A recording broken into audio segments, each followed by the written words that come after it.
Selamat datang di Bra, belajarlah dari para pemimpin teknologi terbaik di Asia Tenggara. Bangun masa depan, belajar dari masa lalu, dan tetap menjadi manusia di antaranya. Tidak ada omong kosong tentang kesuksesan. Saya Jeremy Au, pemodal Ventura, pendiri serial MBA Harvard, kutu buku fiksi ilmiah, dan ayah dari 2 anak perempuan. Setiap minggu, kami membahas berita startup, mewawancarai para pembuat perubahan, menjawab pertanyaan pendengar, dan berbagi wawasan pribadi. Bergabunglah dengan gerakan kami yang beranggotakan lebih dari 40,000 orang dan dapatkan transkrip sumber daya. Dan komunitas di www.bravesea.com. Tetap sehat dan tetap berani. Dalam sebuah diskusi baru-baru ini antara Jeremy Au dan Jianggan Li, mereka membahas penerapan tarif yang baru-baru ini dilakukan oleh Indonesia terhadap impor dari Cina. Tarif-tarif ini mencakup berbagai produk, termasuk alas kaki, pakaian, dan keramik, yang bertujuan untuk melindungi usaha mikro, kecil, dan menengah, UMKM, lokal, yang menyumbang sebagian besar lapangan kerja di Indonesia, 65 juta UMKM yang mempekerjakan 109 juta orang. Dampak dari tarif ini sangat jelas, mempengaruhi segala hal mulai dari operasi restoran yang berjuang untuk mendapatkan keramik bermerek khusus hingga gangguan rantai pasokan yang lebih luas.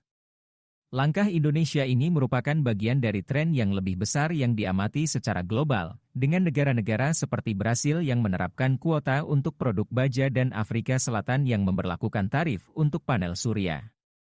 Selain itu, langkah-langkah proteksionisme regional ini mencerminkan ketegangan global yang lebih besar, seperti usulan kenaikan oleh pemerintahan Trump untuk memberlakukan tarif 60% untuk barang-barang Cina, yang menandakan respons yang kuat terhadap praktik perdagangan yang dianggap tidak adil. Mereka juga menyelidiki sektor manufaktur Cina yang tangguh, di mana spesialisasi, skala, dan pengelompokan di wilayah-wilayah seperti Zhejiang dan Zhongshan telah menjadikan Cina sebagai pemain dominan di panggung global. Zhejiang, misalnya, terkenal karena memproduksi sebagian besar joran pancing di dunia, sementara Zhongshan mendapat gelar ibu kota lampu dunia. Area-area ini mencontohkan bagaimana strategi industrialisasi yang terfokus dapat menghasilkan dominasi di sektor-sektor tertentu. Diskusi ini menyoroti kesamaan historis dengan ledakan industri pasca Perang Dunia Kedua di Jerman dan Jepang, yang mendorong tindakan protektif serupa dari Inggris dan Amerika Serikat, termasuk Perjanjian Plaza, yang bertujuan untuk mengekang kekuatan ekonomi Jepang. Tema penting dalam diskusi ini adalah fenomena involusi Nijun di pasar tenaga kerja Cina.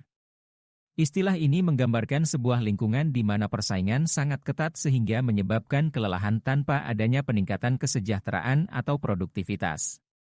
Sistem pendidikan di Tiongkok memperparah hal ini, karena banyak keluarga yang berinvestasi besar-besaran dalam pendidikan melalui ujian Gaokao, dengan harapan dapat menjamin masa depan yang lebih baik bagi anak-anak mereka. Namun, hal ini telah menyebabkan kelebihan pasokan lulusan universitas, dengan tidak tersedianya cukup banyak pekerjaan yang sesuai, memaksa banyak orang untuk menerima posisi yang jauh di bawah tingkat kualifikasi mereka. Meskipun persaingan yang ketat ini mendorong inovasi dan menjaga biaya produksi tetap rendah, menguntungkan konsumen luar negeri dengan barang yang lebih murah dan berkualitas tinggi ini menimbulkan pertanyaan serius tentang dampak sosial dan ekonomi jangka panjang terhadap tenaga kerja Tiongkok. Jeremy dan Jianggan membahas interaksi antara kebijakan lokal dan dinamika ekonomi global. Negara-negara seperti Indonesia mengadopsi langkah-langkah protektif untuk melindungi kepentingan ekonomi mereka dari raksasa manufaktur yang dominan seperti Cina.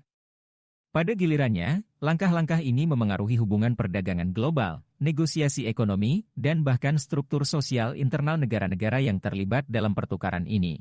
Jeremy dan Jianggan menggarisbawahi perlunya strategi adaptif yang mempertimbangkan efisiensi ekonomi dan kesejahteraan sosial, ketika negara-negara bergulat dengan kompleksitas perdagangan global, dominasi manufaktur, dan tantangan pasar tenaga kerja. Lanskap perdagangan internasional yang terus berkembang membutuhkan pendekatan yang seimbang yang mendukung inovasi dan kompetisi sambil memastikan bahwa tenaga kerja tidak tertinggal dalam perlombaan menuju kemajuan industri dan teknologi. Sebagai kesimpulan, diskusi antara Jeremy Au dan Jianggan Li memberikan wawasan yang mendalam tentang tarian rumit kebijakan ekonomi, strategi manufaktur, dan realitas pasar tenaga kerja. Ketika negara-negara menavigasi perairan yang bergejolak ini, Strategi yang mereka adopsi akan menentukan tempat mereka dalam hierarki ekonomi global dan kesejahteraan warganya. Thank you for listening to Brave. If you enjoyed this episode, please share the podcast with your friends and colleagues. We would also appreciate you leaving a rating or review. Head over to www.bravesea.com for member content, resources, and community. Stay well and stay brave.